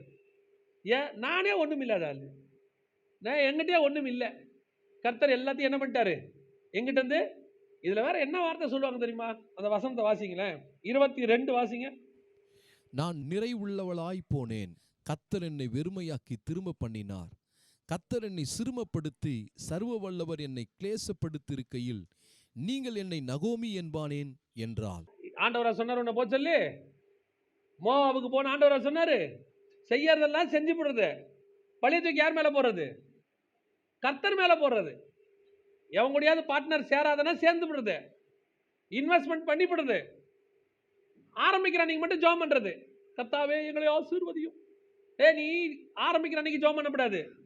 இந்த யோசனை மைண்ட்ல வச்சு அன்னைக்கே ஜாம் பண்ணிருக்கணும். ஆண்டவரே இவன் கூட சேரட்டுமா வேண்டாமா? அவன் மொத்தத்தையும் 6 மாசத்துல எடுத்துட்டு போயிட்டான். இப்போ இவர் கடன்ல நிக்கிறாரு, ஏன்னா இவர் தான் சூரிட்டி கெழுத்து போட்டிருப்பாரு எல்லாத்துலயும். இப்போ வந்து என்ன சொல்ல தெரியுமா? நாங்க ஜபத்தோடு தான் ஆரம்பிச்சோம், ஆனாலும் கர்த்தர் ஏன் தான் இப்படி செஞ்சாரோ. கர்த்தர் செய்யலப்பா. கர்த்தர் செய்யறதா இருந்தா, உன் சுயசித்தத்தை தலையிடுறதா இருந்தா என்னைக்கோ தலையிட்டு இருப்பாரு. ஒரு விஷயத்தை ஆரம்பிக்கிறதுக்கு முன்னாடி கர்த்தர்கிட்ட கேளுங்க. ஆரம்பிச்ச பிறகு கேட்காதீங்க, பாதியில கேட்காதீங்க, முடிஞ்ச பிறகு கேட்காதீங்க. ஆனா ஒண்ணு, நீங்க எப்ப கேட்டாலும் அதை சரி பண்றதுக்கு அவர் வல்லமையுள்ளவராக இருக்கிறார். ஆனா சரி பண்ணும்போது அதுக்கான விலை கிரயத்தை நீங்க கொடுக்க தான் வேணும். நான் சொல்றது புரியுதா? இப்போ நீங்க வந்துட்டு இங்கேருந்து புறப்படுறீங்க, திருச்சி போகணும், நீங்க ஆப்போசிட் டைரக்ஷன்ல புறப்பட்டு கோயம்புத்தூர் போயிட்டீங்க. இப்போ ஆண்டவர்கிட்ட ஜெபம் பண்றீங்க. எங்க இருந்து ஜெபம் பண்றீங்க? சேலத்துல இருந்து ஜெபம் பண்றீங்க. ஆண்டவரே தெரியாம வந்துட்டோம்பா, நீ இப்பயாவது மனம் திரும்பிய சோத்திரம். ஆனா சேலத்துல இருந்து அதே நேரத்தில் திருச்சிக்கு போக முடியாது. நாமக்கல் போய், கரூர் போய், அப்படியே திருச்சி கொண்டு வரணும் உங்களை. அதுக்கு கொஞ்சம் டைம் எடுக்கும். அந்த பக்கம் ஹைவேஸ் இருக்காது, அந்த பக்கம் கொஞ்சம் கஷ்டப்பட்டு தான் போகணும். போகிற வழியில் கொஞ்சம் எக்ஸ்ட்ரா டைம் ஆகும். இப்படி நேராக போகிறத விட கொஞ்சம் சுற்றி போனால் டைம் ஆகிறதுனால பசி எடுக்கத்தான் செய்யும். இதெல்லாம் பாடு இருக்கும். ஆனால் அதெல்லாம் பொறுத்துக்கிட்டிங்கன்னா திருப்பி உங்களை சரி பண்ணி திருச்சியில் கொண்டு போய் சேர்த்துருவார். இவங்களுக்கு இந்த பொறுமையும் இருக்காது. ஜாப் பண்ண உடனே சரி பண்ணிடணும். நாங்கள் தான் தப்பு பண்ணோம், ஆனாலும் 2 வருஷமா ஜாப் பண்ணுறோம். உன்னை சரி பண்ணுறதுக்கு 4 வருஷம் ஆகுமே. ஏன்னா நீ அவ்வளோ டிஸ்டன்ஸ் தப்பாக போயிருக்கிய. நகோமி செஞ்சதெல்லாம் செஞ்சுட்டு பழித்துக்கு யார் மேலே போடுறது? கர்த்தர் என்னை சிறுமைப்படுத்தினார். உன்னை நானாமா மோவாபுக்கு போக சொன்னேன்? அப்போ 2 பொண்ணுங்க பசங்களுக்கும் மோவாபு ஸ்திரியா நானா கல்யாணம் பண்ண சொன்னேன்? என் பேச்சியா கேட்ட? நீ செய்யறதெல்லாம் செஞ்சுவிட்டு கர்த்தர் ஏன் தான் என்னை அனுமதிக்கிறாரோ? ஆண்டவர் என்கிட்ட ஒரு காரியம் எனக்கு சொல்லியிருக்கிறார் பர்சனலா. என்ன சொல்லியிருக்காருன்னா, நீ வந்து என்ன செய்யாத, செகண்ட் ஹேண்ட், இது எனக்கு மட்டும், எல்லாருக்கும் நினச்சிக்காதீங்க, இது டாக்டரின் கிடையாது, இது எனக்கும் ஆண்டவருக்கும் உள்ளது. செகண்ட் ஹேண்டு காரை செகண்ட் ஹேண்ட்லேயோ எதுலையோ நீ என்ன செய்யாத, காசு கொடுத்து வாங்காத. நான் உனக்கு கொடுத்தா புதுசாக தருவேன், அது வரைக்கும் வெயிட் பண்ணுன்னு சொன்னார். ஒரு தடவை நான் சொன்னது ஒரு 15 வருஷத்துக்கு முன்னாடி, ஒரு தடவை அப்போல்லாம் சிடி போடுற மாதிரி ஒரு டெக்கு உண்டு. அதை பார்த்தோன்னே ரொம்ப ஆசை. அது பார்த்தீங்கன்னா ஃபாரின்லேருந்து ஒருத்தர் கொண்டு வந்து 2 வருஷம் யூஸ் பண்ணது. அவர் இதை விற்க போகிறேன்னொன்னே மனசுக்கு ரொம்ப சந்தோஷம். எனக்கே கொடுத்துருங்க. உடனே அவரும் சரி தந்துடுறேன். எல்லாரை விட உங்களுக்கு 2000 ரூபா கம்மியாக தான் இருக்கும். வீட்டில் உடனே போய் வீட்டில் இருக்கிறவங்கள்டெல்லாம் பேசி, இந்த மாதிரி கிடைக்காது தெரியுமா உங்களுக்கு? ஆவியானவர் சொல்கிறாரு, நான் உன்னை பழசு வாங்காதேன்னு சொல்லியிருக்கேன், வாங்காத. நமக்கு டெக்கு தான் ஓடுது. உடனே வீட்டில் இருக்கிறவங்களாம் பேசி அவங்களெல்லாம் கன்வின்ஸ் பண்ணி மறுநாள் காலையில் 10 மணிக்கு காசை ரெடி பண்ணி கொண்டு போய், அது 7000 8000 அன்றைக்குள்ள ரேஞ்சுக்கு கொண்டு போய் அவர்கிட்ட கொடுத்து, அது நல்லா பெருசாக இருக்கும், 2 ஸ்பீக்கரோட, பார்க்கறதுக்கே ஜெய்ஜாண்டிக்காக இருக்கும். வாங்கி அவர் எப்போ கொடுத்தாருன்னா, நான் அதில் க்ளீன் பண்ணி ரெடி பண்ணி உங்களை சாயங்காலம் 5 மணிக்கு வாங்க உங்களுக்கு தரேன்னாரு. சரின்னு சாயங்காலம் 5 மணிக்கு வாங்கிட்டு வீட்டுக்கு வந்து ஜபத்தோடு ஆன் பண்ணுறேன். அதான் ரொம்ப முக்கியம். ஆண்டவர் நமக்கு கொடுத்தார், நம்மளாம் ஜோம் பண்ணுவோம், ஃபேமிலியாக போடுறோம், ஓட மாட்டேங்குது. சுத்தவே மாட்டேங்குது. அவர் போடும்போது ஓட்டி காட்டினாரு, ஓடுது. திருப்பி வீட்டுக்கு கொண்டு வந்து வைக்கிறேன், ஓட மாட்டேங்குது. நைட்டு 11 மணி வரைக்கும் டொக்கு டொக்கு டொக்குன்னு அனுப்புறேன், ஓட மாட்டேங்குது. 11 மணிக்கு முடிவு பண்ணேன், இது ஏன் ஆண்டவரே இப்படி நடக்குது? ஆவியானவர் கேட்டாரு, உன்னை நான் வாங்க சொன்னேனா? நான் தான் உன்னை பழசு வாங்காதேன்னு சொன்னேனே. உடனே 11:30 மணிக்கு பாவ அறிக்கை ஜெபம். ஏன்னா காலையில் இது ஓடலைன்னு எங்கள் வீட்டில் சொன்னோன்னா பிச்சுருவாங்க. ஏன்னா அவனுக்கு கஷ்டப்பட்டு கொஞ்சம் காசு கொடுத்துருக்காங்க. நம்ம ஓடலைன்னு நினச்சோன்னு வச்சுக்கோங்க, அவங்க பின்னிடுவாங்க. ஆண்டவரே மாட்டி கொடுத்துறாதீங்க, காப்பாற்றிருங்க காப்பாற்றிருங்கன்னு ஜெபம். நீங்கள் நம்பவே மாட்டீங்க, நைட்லாம் தூக்கமே வரல. ஒரு நாள் நைட்டு தூக்கம் போச்சு, 2 மணிக்கு எழுந்திரிச்சு அமைக்கி பார்க்குறது, ஓடுதா. திருப்பி காலையில் 4 மணிக்கு ஓடலை. 6 மணி வரைக்கும் பார்த்தேன் எப்போ விடியும்னு. ஒரு 6:30 7 மணிக்கு அவருக்கு ஃபோன் அடித்தேன், ஐயா இந்த டெக்கு ஓடலைன்னா ரிப்பேர் ஆக்கி தந்துருவான், கொஞ்சம் வாங்கிக்கிறீங்களா திருப்பி? உடனே அவரும் பெரிய மனசு பண்ணி ஓகே நீங்கள் எடுத்துகிட்டு வந்துருங்க. ஐயோ சோத்திரம். காலையில் எடுத்துகிட்டு போய் அவர் வீட்டில் வச்சு, அவர் நான் எதுக்கு ஒரு தடவை செக் பண்ணிக்கிறேங்க அப்படின்ட்டு போடுறாரு, ஓடுது. அப்படியே அது மேலே எனக்கு ஒரு கோவம் வந்துச்சு பாருங்க. நீ பார்த்தேன் எனக்கு கோவம் வந்துச்சு. சரி இருந்தாலும் பரவாயில்ல அப்படின்னு சொல்லிட்டு அவரு பாருங்க காசு கொடுக்கும்போது, நீங்கள் கொடுத்த காசை நான் கொஞ்சம் செலவு பண்ணிட்டேன், ஒரு 1000 ரூபா கம்மியாக இருக்குது, அப்புறம் வாங்கிக்கிறீங்களா? நீ காசை மட்டும் கொடு, இது நீயே வச்சுக்கோ, இது குட்டி சாத்தானா இருக்குது, உன் வீட்டில் மட்டும்தான் பாடுது, என் வீட்டில் பாட மாட்டேங்குது. சரின்னு சொல்லிட்டு வாங்கிட்டு வந்து, எதுக்கு சொல்கிறேன், நாம் ஒன்று நினச்சிக்கிறோம், ஜபத்தோடு ஆரம்பிக்கிறோம், ஜபம் மட்டும் தான் சீடி போட்டோம், ஓடலையே. தேவ சித்தம் இல்லாமல் ஒன்று பண்ணிட்டு பழைய தூக்கி யார் மேலே போடுறது? தேவன் மேலே போடுறது. நான் சொல்கிறேன், ஆண்டவர் உங்களுக்கு என்ன சொல்கிறாரோ அதை மட்டும் செய்யுங்க. இப்போ ஓர்பாலும் ரூத்து யார் பேச்சை கேட்குறாங்க? நகோமி பேச்சு. ஆனால் ரூத்து கான்ஃபிடென்ட்டாக இருக்காங்க, இல்லைப்பா உனக்கு எனக்கு இது கொத்து வராது. இந்த 3 பேரும் திரும்பி வர வேண்டிய இடத்துல ரூத்து செலக்ட் ஆகுறாங்க. ஆண்டவர் இஸ்ரவேலுக்குள்ள யாரை கொண்டு வராரு? ரூத்தை கொண்டு வராரு. இப்போ ரூத்து உள்ள வராங்க, இதான் ரொம்ப முக்கியம். இப்போ ரூத்து வராங்க, இப்போ ரூத்து உள்ள வராங்க பாருங்களேன். ரூத்து உள்ள வந்த உடனே புதிய ஏற்பாட்டு சபை உள்ளுக்குள்ளே வருகிறது. நான் கொஞ்சம் வேகமாகவே சொல்லி முடிக்கிறேன். புதிய ஏற்பாட்டு சபை உள்ளே வருது. இப்போ போவாஸுக்கிட்ட கொண்டு போய் ரூத்துவை சேர்க்குறாங்க. ரூத்து உள்ளே வந்துட்டாங்க. போவாஸ் ரூத்தை பற்றி கொடுக்கறதான சாட்சி என்ன? இது அப்படியே புதிய ஏற்பாட்டு சபைக்கு பொருந்தும். நல்லா கவனிச்சுக்கொள்ளுங்க. ரூத்து பண்ணுற வேலை, ரூத்துக்கு அவர் என்ன செய்வார்னா, அப்பமும் துணிக்கையில் துவச்சி அப்பமும் தண்ணியும் கொடுக்க சொல்லுவார். உன் தாகத்தை இங்கே தீர்த்துக்கோம்பார். கரெக்டாக அதே மாதிரி புதிய ஏற்பாட்டு சபைக்கு கர்த்தர் கொடுத்தது, தாகமாக இருக்கிற இடத்துல வரக்கடவன் அப்பத்தை எடுத்து அவர் பிட்டு நமக்கு கொடுத்தாரு. இப்போ இவர் சொல்றாரு, போவாஸ் சொல்றாரு ரூத்தை பார்த்து, அந்த வசனம் வாசிங்க, 3ஆம் அதிகாரம் 10வது வசனம் வாசிங்க. மகளே, நீ கர்த்தரால் ஆசீர்வதிக்கப்படுவாயாக.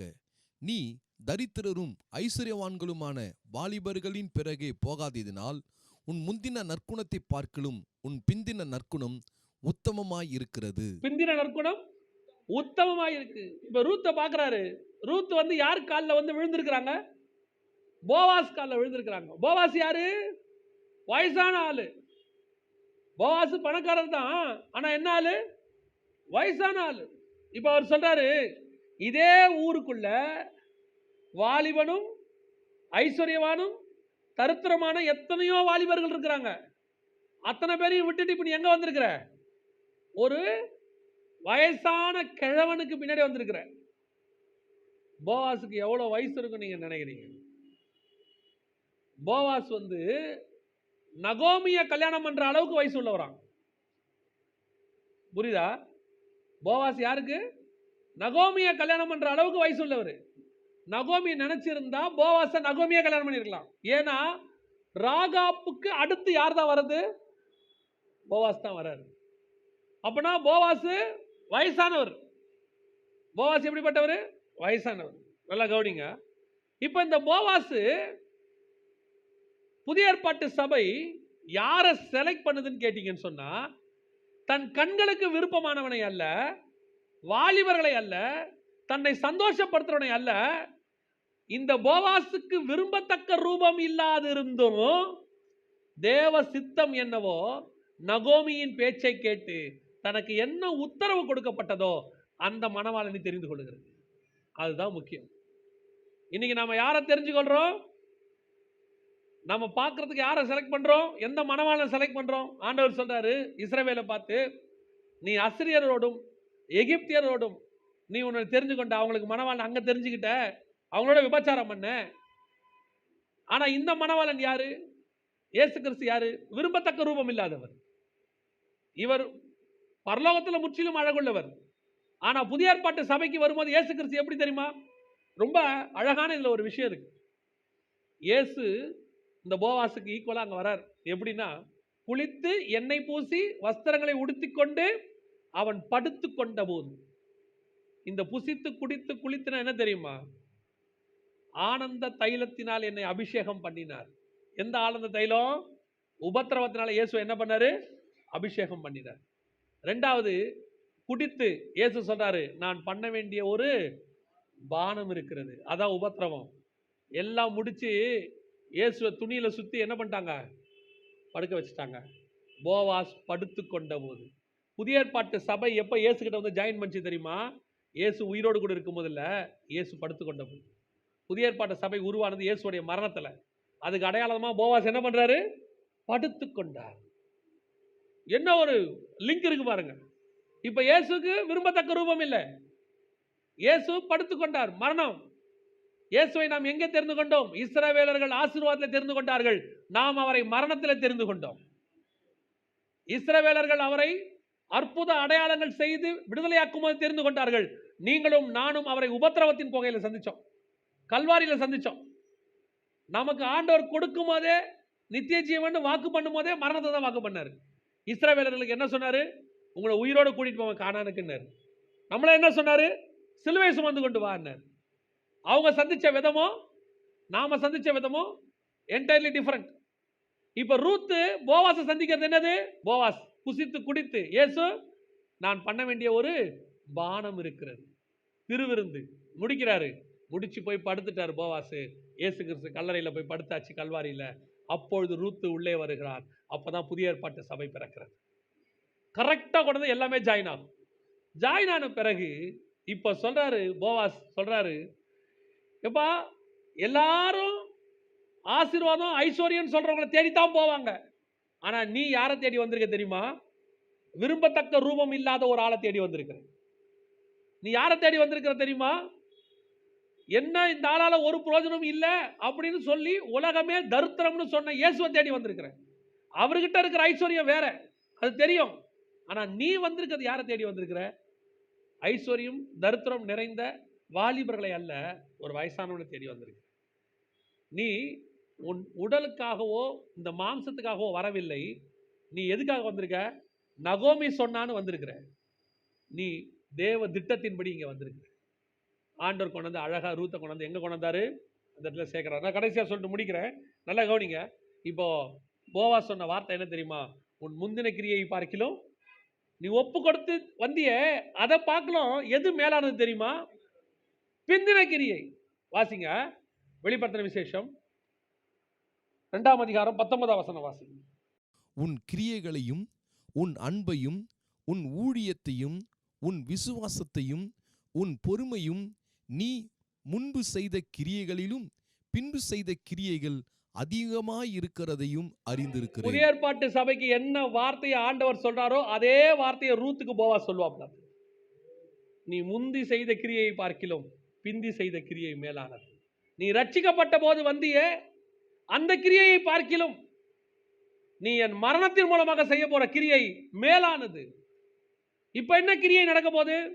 நீ இஸ்ரவேலுக்குள்ள ஒப்பு கொடுத்து வந்த உண்மைதான், மோவாபை மறந்துட்ட உண்மைதான், நீ எல்லாவற்றையும் விட்டு இயேசுவுக்காக இந்த கிறிஸ்தவத்துக்குள்ள வந்தீங்க எல்லாம் உண்மைதான். இது முதலாவது கிரியை. இன்னொரு கிரியை ஒன்று இருக்கு. நீ என்ன கிரியை செய்ய போற தெரியுமா? மோவாபை தியாகம் பண்ணது ஒன்று, சாக்ரிஃபைஸ். நீ உன் லைஃபை சாக்ரிஃபைஸ் பண்ணி ஒரு கிழவனை கல்யாணம் பண்றவர், அது அதை விட சாக்ரிஃபைஸ். இது எல்லாத்த விட திருச்சபை ஒரு சாக்ரிஃபைஸ் பண்ணோம். இந்த ரூத் அதை பண்ண போறாங்க. என்ன பண்ண போறாங்க தெரியுமா? வாசிங்க, முடிக்கலாம். 4ஆம் அதிகாரம் 14வது வசனத்தை வாசிங்க. அப்பொழுது ஸ்திரீகள் நகோமியை பார்த்து, சுதந்திரவாளி அற்று போகாதபடிக்கு இன்று உனக்கு தயசெய்த கர்த்தருக்கு ஸ்தோத்திரம், அவன் பேர் இஸ்ரவேலிலே பிரபலமாக கடவது. நல்லா கவனிச்சுக்கொள்ளுங்க. இந்த 14வது வசனத்துல இருந்து ரூத்துங்கிற பேரு பைபிள்ல அதுக்கப்புறம் வரவே வராது. ரூத்துங்கிற பேர் அத்தோட பினிஷ். பைபிள்ல இருக்கவே இருக்காது. ரூத் எதுக்கு வந்தா உள்ள தெரியுமா? புதிய ஏற்பாட்டு சபை எதுக்கு வந்து தெரியுமா? யூதா கோத்திரத்தினுடைய ஜீனியாலஜி அற்று போயிருச்சு. இந்த கோத்திரத்தை புதுப்பிச்சு யூதா கோத்திரத்தை மடங்கி விழுந்த யூதா கோத்திரத்தை திருப்பி எழுப்பணும். எழுப்பி திருப்பி இஸ்ரவேல் கையில ஒப்படைச்சிட்டு இந்த ரூத் வெளியே போயிடுவா. ரூத் இருக்க மாட்டா. அதுக்கப்புறம் அதுக்கு அடுத்த வசனம் வாசிங்க, 16வது வசனம். நகோமி அந்த பிள்ளையை எடுத்து வண்டியிலே வைத்து, இப்ப யார் தாயாயாச்சு? ரூத் எங்க? இதுக்கப்புறம் ரூத் எங்க? இது யார் அடையாளம் தெரியுமா? 2000 வருஷத்துக்கு முன்னாடி கிபி 70ல இஸ்ரவேல் துரத்தப்பட்ட பிறகு இஸ்ரவேல் கோத்திரத்துக்கு அதுக்கு பிறகு தேவனோடு கூட இருக்க தொடர்பு அற்று போச்சு. அந்த தொடர்பை புதிய ஏற்பாட்டு சபை உள்ள வந்து தொடர்ந்து வச்சுச்சு. இது திருப்பி எப்போ வரும் தெரியுமா? மீண்டும் 7 ஆண்டு காலம் இஸ்ரவேலுக்கு கோத்திரம் தொடங்கும் போது புதிய ஏற்பாட்டு சபை பூமியை விட்டு காணாம போயிடும். புதிய ஏற்பாட்டு சபையே பூமியில் இருக்காது. அதுக்கப்புறம் ரூத்தே இருக்காது. கீழே அதுக்கப்புறம் வாசி பாருங்க. பேரேசுடைய சந்ததியின் வரலாறு. பேரேஸ் எஸ்ரோனை பெற்றான், எஸ்ரோன் ராமாமை பெற்றான், ராம் அம்மினதாபை பெற்றான், அம்மினதாப் நாகசோனை பெற்றான், நாகசோன் சல்மானை பெற்றான், சல்மான் போவாஸை பெற்றான், போவாஸ் ஓபேத்தை பெற்றான், ஓபேத் ஈசாயை பெற்றான், ஈசாய் தாவீதை பெற்றான். ரூத்தே கிடையாது, காணாம போச்சு ரூத். இதுதான் மெல்கிசேதேக்கின் முறைமை. அது உள்ளே வரும், மேலே ஏறி மேலே போயிடும். எங்கிருந்து வந்துச்சு? புறஜாதியார் சபை உள்ள வந்துச்சு. மோவாப்ல இருந்து இஸ்ரவேல் மடங்கி படந்த இஸ்ரவேல் கோத்திரத்தை எழுப்புச்சு. எழுப்பி நகோமி மடியில கொடுத்துட்டு, இதுக்கப்புறம் இது ஓம்பில்ல, நான் மருமக தான், ரூத்தே கிடையாது, நான் காணாம போறேன்னு காணாம போயிடுச்சு. இதுக்கப்புறம் ரூத் பேர் எங்கேயுமே இருக்காது. பைபிள்ல ஒரு இடத்துல இருக்காது. அவரோட அர்த்தம் என்னன்னா, அதற்கு பிறகு இஸ்ரவேல் கோத்திரத்தில் புதிய ஏற்பாட்டு சபை என்பது இருக்கவே இருக்காது. முழுவதுமா காணாம போயிடும். ஆனா இதுக்கப்புறம் கடைசியா ஒரே ஒரு இடத்துல ரூத் பேர் இருக்கும். எங்க இருக்கும் தெரியுமா? மத்தேயு எழுதின சுவிசேஷம் 1ஆம் அதிகாரத்துல அந்த இயேசுவோடைய ஜீனியாலஜில யார் பேர் வரும்னு கேட்டீங்கன்னா ரூத் பேர் வரும். அதோட அர்த்தம் என்ன தெரியுமா? இந்த பூமிக்குரிய இஸ்ரவேல் கோத்திரத்துல புறஜாதி சபை நடுவில் வந்தது, காணாமல் போயிடுச்சு. அதுக்கப்புறம் அந்த சபையே இருக்காது. ஆனால் பரலோகத்தில் காணப்படுகிற ஜீவ புஸ்தகத்துல உங்கள் பேரும் என் பேரும் புதிய ஏற்பாட்டு சபையின் பேரும் மேலே இருக்கு. இயேசுவோடைய ஜீனியாலஜி தான் நீங்கள் நான் காணப்படுவோம். நான் திருப்பி திருப்பி அதான் சொல்றேன். பூமிக்குரிய ஜீனியாலஜில நீங்கள் நான் கிடையாது. பூமிக்குரிய ஆசீர்வாதத்தில் நீங்கள் நான் கிடையாது. நீங்கள் நான் எதுக்கு உள்ள கொண்டு வரப்பட்டோம்? விழுந்து போன தாவீதின் கூடாரத்தை எழுப்புவதற்கு கொண்டு வரப்பட்டிருக்கிறோம். நம்ம ஜெபம் பண்ண போகிறோம். எல்லாரும் தேவ சமூகத்தில் ஆண்டவர் நோக்கி பார்க்க போகிறோம். விழுந்து போன தாவீதின் கூடாரத்தை எழுப்பித்து கட்டுவதற்கு ஆண்டவர் புதிய ஏற்பாட்டு சபையை உருவாக்கி இருக்கிறார். எப்படி ரூத் காணாம போனாங்களோ அதே மாதிரி நீ நானும் ஒரு நாள் இந்த உலக சரித்திரத்திலிருந்து காணாமல் போவோம். இந்த உலக நடைமுறையிலிருந்து புதிய ஏற்பாட்டு சபை என்கிற ஆவிக்குரிய சபை இருக்காது. இது மெல்கிசேதேக்கின் முறைமை. எங்கிருந்து வந்தான்னு தெரியாது. எலியா எங்க ஏறி போனான்னு தெரியாது, காணாமல் போனான். அதே மாதிரி தான் நீங்க நானும். ரூத் எங்கிருந்து வந்தாங்க? புறஜாதி சபைக்குள்ள வந்தாங்க. இஸ்ரவேலுக்கு ஒரு கோத்திரத்தை உண்டாக்கி விட்டு அதை நகோமியின் மடியில கொடுத்து விட்டு அந்த கோத்திரத்தின் விழுந்து போன தாவீதின் கூடாரத்தை எழுப்பி விட்டு விழுந்து போன மடங்கிப்படுத்த யூதாவின் கோத்திரத்தை எழுப்பி விட்டு அதுக்கப்புறம் ரூத் எங்க போனாங்கன்னே தெரியாது. அதுக்கப்புறம் ரூத் பைபிள்ல இல்ல. உன்னை என்னையும் கர்த்தர் அப்படித்தான் வச்சிருக்கிறாரு. நீ நானும் ஒரு பர்பஸோட தான் புதிய ஏற்பாட்டு சபைக்குள்ள கொண்டாடப்பட்டிருக்கிறோம். உங்களை என்னையும் கர்த்தர் கொண்டு வந்திருக்கிறார் தெரியுமா? விழுந்து போன இஸ்ரவேலுடைய கோத்திரத்தை கட்டி எழுப்பி அதை உபத்திரவ காலம் வருவதற்கு முன்பதாக வரைக்கும் இந்த உலக கோத்திரத்தை அதை நடைமுறைப்படுத்தி தேவனுடைய சந்ததியாக இருந்து ஒரு சந்ததியை இஸ்ரவேல் மடியில விட்டு நீ நான் பறந்து மேலே போக போகிறோம். ஒருவேளை உலகத்தில் உங்க பேர் இல்லாமல் போகலாம், அற்று போகலாம், உலகத்தில் ஆசீர்வாதம் இல்லாமல் போகலாம், காணாமல் போகலாம். ஆனால் ஒன்று மட்டும் வரும். பரலோகத்தில் உன்னுடைய பெயரும் என்னுடைய பெயரும் இயேசுவின் வம்ச வரலாறுல எழுதப்பட்டிருக்கிறது. ஒப்பு கொடுப்போமா ஆண்டவர்கிட்ட? என்ன நீ அறிந்து கொண்டதற்கு ஒரு முகாந்தரம் உண்டு ஆண்டவரே. என்னை செலக்ட் பண்ணதுக்கு ஒரு முகாந்தரம் உண்டு ஆண்டவரே. என்ன உங்களுடைய சபைக்குள்ள இந்த திட்டத்துக்குள்ள கொண்டு வந்ததுக்கு ஒரு முகாந்தரம் உண்டு ஆண்டவரே. நான் ஆக்சிடென்டா உள்ள வரலப்பா. எத்தனையோ பேரு இதுக்குள்ள வர முயற்சித்தோம், எத்தனையோ ஓர்வாள்கள் இருந்தோம், ஏன் இஸ்ரவேலுக்குள்ள எத்தனையோ நகோமி இருந்தோம். அவங்களுக்கெல்லாம் கிடைக்காத ஸ்லாக்கியத்தை புறஜாதியில இருந்த எனக்கு கொடுத்தீங்களேப்பா, என்ன கொண்டு வந்தீங்களேப்பா. எல்லாம் ஒப்பு கொடுப்போமா? என்ன கொண்டு வந்தீங்களா ஆண்டவர்? சொல்லுங்க, என்ன கொண்டு வந்திருக்கிறீங்க ஆண்டவரே. ஒரு முகாந்திரம் இல்லாம கொண்டு வந்திருக்க மாட்டீங்க.